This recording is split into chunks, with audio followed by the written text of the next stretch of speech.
ఇప్పుడు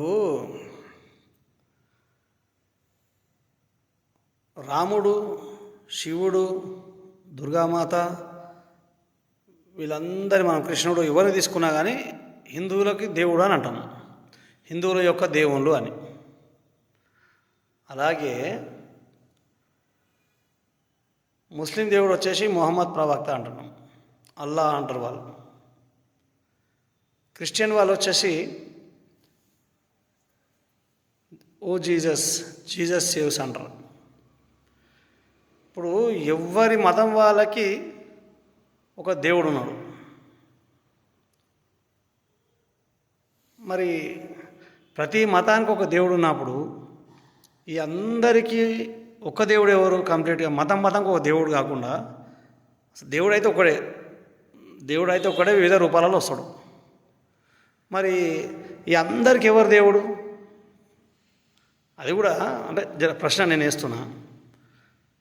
ప్రతి ఒక్క మతం వాళ్ళు మా దేవుడు అని కొట్టాడితే దేవుడు అయితే ఒకడే, అందరినీ చూసేటోడు దేవుడు ఒకడే, ఆ ఈశ్వరుడు సర్వేశ్వరుడు సరే ఎవరి భావన వాళ్ళది.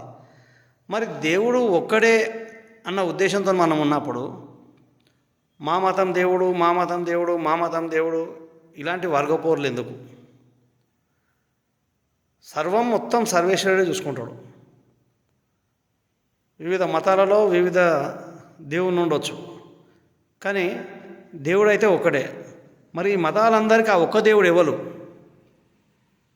మా మతం దేవుడు అన్ని మతాలను చూస్తాడా? ఈ మతం దేవుడు అన్ని మతాలను చూస్తాడా? ఆ మతం దేవుడు అన్ని మతాలను చూస్తాడా? మరి దేవుడు అంటే అందరికి ఒకటే దేవుడు ఉండాలి కదా. ఎవరికారు మా మతం దేవుడు అంటే మరి మిగిలిన మతపోళ్ళు వాళ్ళు మనుషులు కాదా? అందరు మనుషులే కదా. మనుషులందరికీ దేవుడైతే ఒకటే. మతం కేవలం మానవ వికాసం కోసమే, దేవుని దగ్గరికి చేర్చడానికి ఒక మార్గం మాత్రమే. ఎవరి మతంలో వారు దేవుని యొక్క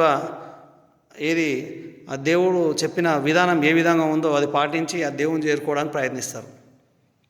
గమ్యం చేరడానికి బస్ అయితే ఏముంది, కారు అయితే ఏముంది, రైలు అయితే ఏముంది, గమ్యం చేరడం ముఖ్యం.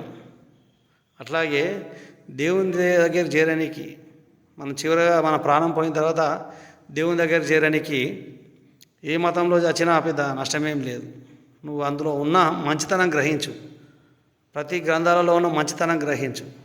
అంతేగాని మా మతం దేవుడు అనేది అది ఇప్పుడు ప్రస్తుతం మనం కొంతమంది సనాతన ధర్మం అని చెప్తున్నారు. సనాతన ధర్మం అంటే ఏది?